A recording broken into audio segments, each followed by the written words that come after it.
بسم اللہ الرحمن الرحیم نحمدہ ونصلی علی رسولہ الکریم اما بعد۔ میاں بیوی کا رشتہ اللہ تعالیٰ نے جو بنایا ہے اس کی وجہ کیا ہے اور اس سے انسان کو دنیا میں حاصل کیا ہوتا ہے؟ قرآن کریم میں اللہ تعالیٰ ارشاد فرماتے ہیں وَمِنْ آیَاتِهِ أَنْ خَلَقَ لَكُم مِّنْ أَنفُسِكُمْ أَزْوَاجًا لِتَسْكُنُوا إِلَيْهَا وَجَعَلَ بَيْنَكُم مَّوَدَّةً وَرَحْمَةً۔ اللہ تعالیٰ فرماتے ہیں میری نشانیوں میں سے ایک نشانی ہے کہ میں نے تمہارے لیے تم ہی میں سے جوڑ پیدا کیا۔ اور کیوں پیدا کیا؟ لِتَسْكُنُوا إِلَيْهَا تاکہ تم اس کے پاس جا کر سکون حاصل کرو۔ وَجَعَلَ بَيْنَكُم مَّوَدَّةً وَرَحْمَةً اور تمہارے درمیان اللہ نے الفت اور محبت اور ایک دوسرے کے لیے رحم دلی پیدا کر دی۔ آپ دیکھیں نکاح کے رشتے سے پہلے مرد عورت میاں بیوی ایک دوسرے کے لیے بالکل اجنبی ہوتے ہیں۔ بعض اوقات ایسا ہوتا ہے کہ خاندان بھی الگ، زبان بھی الگ، قوم قبیلہ ہر چیز الگ، لیکن نکاح کے دو بول بولنے کے بعد وہ آپس میں ایسے جڑ جاتے ہیں کہ پھر بعض اوقات وہ لڑکی اپنے ماں باپ کی بات کو اگنور کر رہی ہوتی ہے، اپنے شوہر کی بات کو مان رہی ہوتی ہے۔ جہاں اس کا شوہر رہتا ہے بیوی جا کے اس کے ساتھ رہنا پسند کرتی ہے۔ یہی معاملہ شوہر کے ساتھ ہو رہا ہوتا ہے۔ ہمارے معاشرے میں اس حوالے سے بہت افسوس کی بات ہے کہ ایسے رویے پائے جاتے ہیں جو ہرگز اسلامی نہیں ہیں۔ دیکھیں ہمارے ہاں جب بچے کی شادی کی جاتی ہے، لڑکے کی شادی کی جاتی ہے تو بڑی دھوم دھام سے شادی کی جاتی ہے، بڑی تیاریاں ہوتی ہیں اور ایک طوفان کھڑا کیا ہوا ہوتا ہے شادی سے پہلے۔ اچھا شادی ہونے کے بعد ایک دم جو لڑکے کے والدین ہوتے ہیں نا، ان کا رویہ لڑکے کے ساتھ اور اپنی بہو کے ساتھ ایک دم تبدیل ہوتا ہے۔ ایسا لگتا ہے کہ شادی سے پہلے یہ بیٹا ان کا کوئی بیٹا تھا اور شادی کے بعد اب یہ بیٹا نہیں، کوئی دشمن یا کوئی اپوزیشن اس کا بن گیا اور الگ سے ہی رویے سے پیش آ رہے ہوتے ہیں۔ یہ بات اچھے طریقے سے یاد رکھیں، جب آپ نے اپنے بیٹے کی یا بیٹی کی شادی نہیں کی اس وقت تک آپ کا بیٹا 4-5 رشتے نبھا رہا ہوتا ہے۔ مثال کے طور پر وہ ایک بیٹا ہے، وہ ایک بھتیجا ہے، وہ ایک بھانجا ہے، وہ ایک بھائی ہے، وہ ایک چچا ہے، وہ ایک اس طرح کے رشتے نبھا رہا ہوتا ہے۔ شادی کے بعد اس کے ان رشتوں میں ایک رشتے کا اضافہ ہو جاتا ہے اور وہ رشتہ ہوتا ہے کہ اب وہ ایک شوہر کی حیثیت بھی رکھتا ہے۔ یہی معاملہ بچی کے ساتھ ہوتا ہے کہ بچی پہلے ایک بیٹی تھی، ایک بہن تھی، ایک بھتیجی تھی، ایک بھانجی تھی، شادی ہونے کے بعد اب یہ کسی کی وائف بن گئی ہے، اب یہ کسی کی بیوی بن گئی ہے۔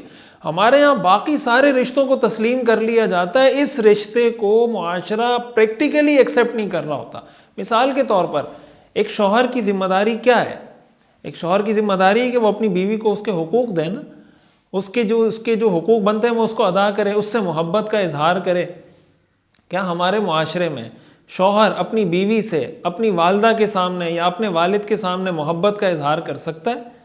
کیا ہمارے معاشرے میں شوہر اپنی بیوی کی تعریف کر سکتا ہے کہ جناب آپ نے تو آج کمال کی چائے بنائی، آج تو بریانی بہت اچھی تھی، آج تو جناب آپ نے یہ کام بہت کمال کا کیا؟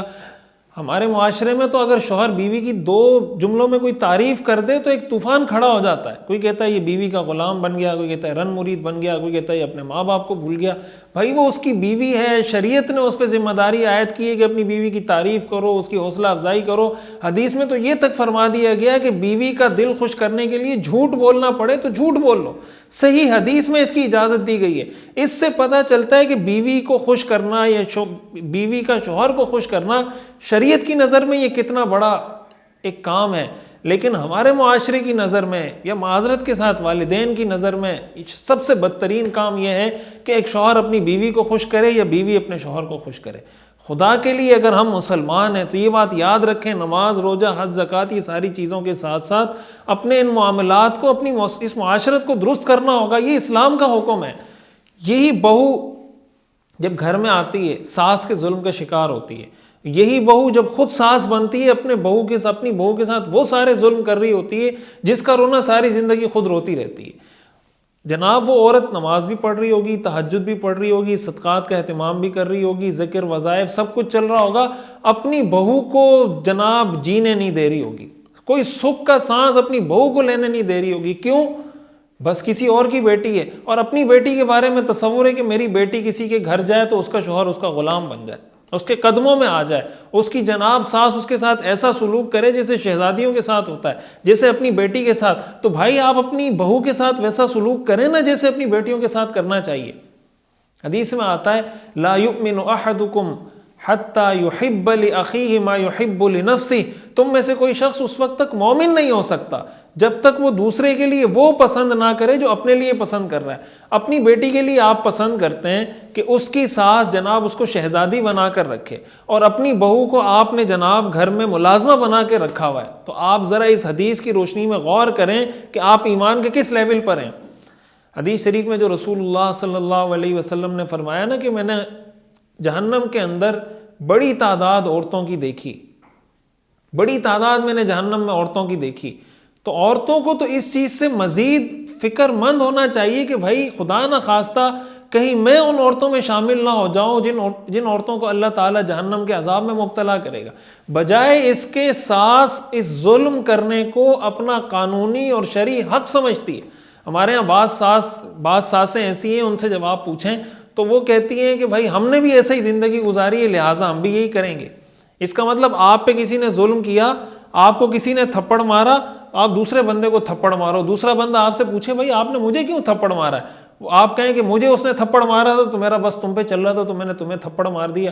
حدیث شریف میں آتا ہے لیس الشدید بالسرعہ، پہلوان وہ نہیں ہوتا جو غصے میں آ کر یا مقابلے میں آ کر کسی دوسرے پہلوان کو پچھاڑ دے، انما الشدید الذی یملک نفسہ عند الغضب، پہلوان وہ ہوتا ہے جو غصے کے وقت اپنے اوپر قابو رکھتا ہے۔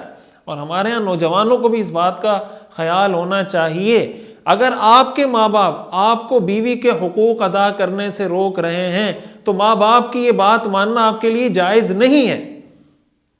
وہ آپ کے ماں باپ ہوں گے، آپ ان کا احترام کریں، ان کی خدمت کریں، ان کو خرچہ دیں، جو خدمت پاسبلی آپ کر سکتے ہیں ان کی خدمت کریں۔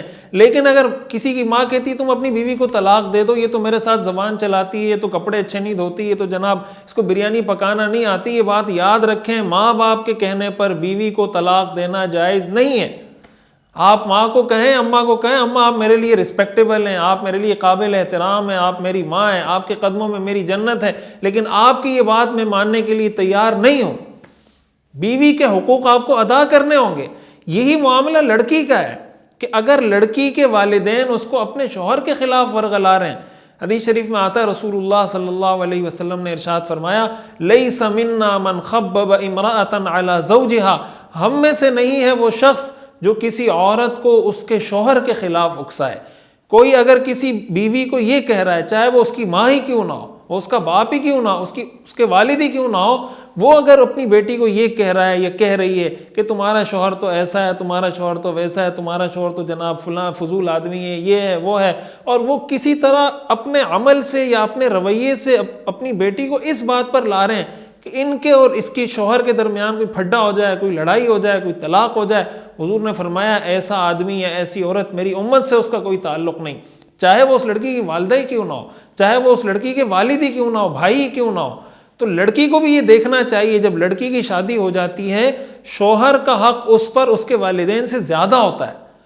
اب اس کے لیے اپنے والدین کی بات ماننا دوسرے درجے کی حیثیت رکھتا ہے، اپنے شوہر کی بات ماننا اس کے لیے پہلے درجے کی حیثیت رکھتا ہے۔ یہی بات میں عرض کرنا چاہتا ہوں کہ ہمارے معاشرے میں باقی سب رشتوں کو احترام کی نظر سے دیکھا جاتا ہے، اس کو رسپیکٹ دی جاتی ہے، اس کو ایکسیپٹ کیا جاتا ہے۔ میاں بیوی کے رشتے کو ایکسیپٹ کرنے کے لیے ہم تیار نہیں ہوتے۔ شادی بڑی دھوم دھام سے کریں گے، بہت جناب شور و غل ہوگا، ہوائی فائرنگ ہوگی، ہم کہیں گے یہ نہیں کرو، کہتے ہیں جناب ایک ہی دفعہ خوشی کا موقع ہے، وہ خوشی کے موقع پہ اللہ کو اتنا ناراض کرتے ہیں، اتنا ناراض کرتے ہیں، اتنا ناراض کرتے ہیں کہ ساری زندگی سکھ کا سانس نہیں لے سکتے۔ تو خدا کے لیے بیٹے کی شادی کرنے سے پہلے، بیٹی کی شادی کرنے سے پہلے یہ بات دماغ میں بٹھا لیں کہ اب میرا بیٹا ایک شوہر بن جائے گا، اب میری بیٹی ایک بیوی بن جائے گی، اور میرے چاہیے تو یہ تھا کہ والدین یہ دیکھیں کہ اگر میرا بیٹا بیوی پر ظلم کر رہا ہے یا میرا بیٹا مثال کے طور پر اپنی بیوی کی تعریف نہیں کر رہا، اس نے چائے اچھی بنائی اور جناب شوہر کبھی تعریف نہیں کرتا، چاہیے تو یہ کہ ساس اپنے بیٹے کو کہے کہ بیٹا آپ کی بیوی نے اتنی اچھی چائے بنائی ہے، تعریف تو کر دو اس کی، خوش ہو جائے گی، اس کا دل خوش ہو جائے گا۔ چاہیے تو یہ تھا کہ ماں اپنے بیٹے کو یہ کہتی۔ ہو کیا رہا ہے کہ بیٹے نے اگر غلطی سے کہہ دیا کہ یار آج تو تم نے بہت کمال کی چائے بنائی ہے، ماں اس کی دشمن بن جائے گی۔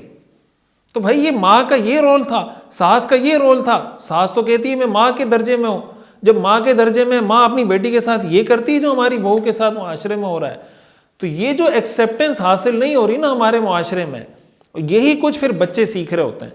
آپ کے جو بچے ہوتے ہیں پھر وہ آپ کی بہو اپنی بچوں کی دادی کے خلاف بچوں کے دل میں بغض ڈال رہی ہوتی ہے کہ تمہاری دادی نے میرے ساتھ یہ ظلم کیا ہے, تمہارے دادا نے یہ ظلم کیا ہے, تمہارے چچا نے میرے ساتھ یہ ظلم کیا, فلاں نے یہ کیا, تمہاری جناب پھوپھی نے میرے ساتھ یہ ظلم کیا ہے. اب جب بچے بڑے ہوتے ہیں اس کے دل میں دادا کی بھی نفرت, دادی کی بھی نفرت, پھوپھی کی بھی نفرت, چاچا کی بھی نفرت, تو نفرتیں ہی پھیلتی چلی جا رہی ہیں. محبتیں کہاں سے آئیں گی؟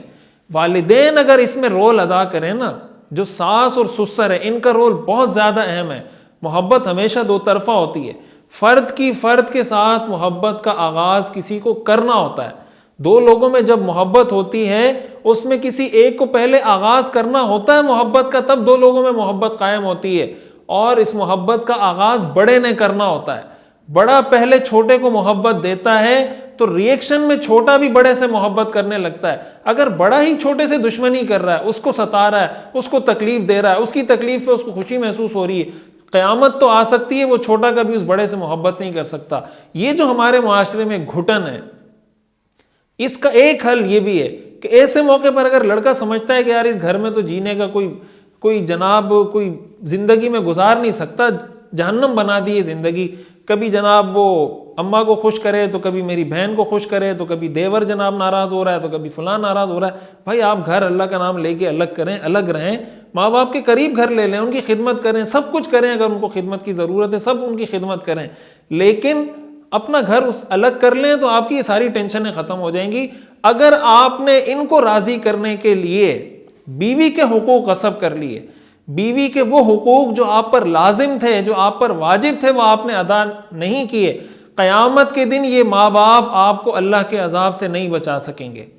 اس کی مثال بالکل ایسا ہی ہے کہ آپ ماں باپ کو راضی کرنے کے لیے کسی کا مال ہڑپ کر لیں. آپ کو اماں کہے کہ جناب مجھے سونے کا ہار چاہیے اور آپ کچھ بھی کریں مجھے سونے کا ہار لا کر دیں. آپ جائیں ڈکیتی کریں, کسی سے 10 لاکھ روپے چھینیں, ماں کو ہار بنا کے دے دیں کہ بھائی ماں کو تو میں ناراض نہیں کر سکتا, یہ ماں قیامت کے دن تمہیں جہنم کے عذاب سے نہیں بچائے گی, اس کا جواب دینا پڑے گا قیامت کے دن. یہی کچھ اگر بیوی کے ساتھ ظلم کیا, ماں کے کہنے پر, بھائی کے کہنے پر, والد کے کہنے پر, بہن کے کہنے پر, کسی رشتہ دار کے کہنے پر بیوی پر اگر ظلم کیا, قیامت کے دن نہ یہ ماں بچا سکے گی, نہ یہ باپ بچا سکے گا, نہ یہ بھائی, نہ یہ رشتہ دار. اپنے کیے کا جواب خود دینا پڑے گا. قرآن کریم میں آتا ہے اگر والدین تمہیں شرک پر آمادہ کریں فلا تطعہما, ان کی یہ بات ماننا تمہارے لیے جائز نہیں ہے. وصاحبہما فی الدنیا معروفا, دنیا میں ان کے ساتھ اچھے طریقے سے زندگی گزاریں, ان کو خوش رکھیں, ان کی خدمت کریں, ان کو خرچہ دیں, جو کچھ پاسبل ہے آپ کے لیے ان کی خدمت کرنا. لیکن جہاں آپ کو وہ کسی ناجائز کام کا کہیں, آپ ان کو کہیں میں آپ کی یہ بات نہیں مان سکتا. اور یہ مسئلہ حل کب ہوگا؟ یہ حل اس وقت ہوگا جب ہمارے معاشرے کے جو بڑے ہیں, جو ساس سسر بالخصوص, وہ اپنے کردار کو سمجھیں اور ماں باپ کا کردار ادا کریں. جب آپ اپنی بہو کو, اپنے گھر میں آنے والی بچی کو وہ پیار, وہ محبت دیں گے جو اس کو ماں سے ملتا تھا, تو پھر آپ کو بہو سے بھی وہ محبت ملے گی جو آپ کو بیٹی سے ملتی تھی. اللہ تعالی ہمیں سمجھنے اور عمل کرنے کی توفیق عطا فرمائے.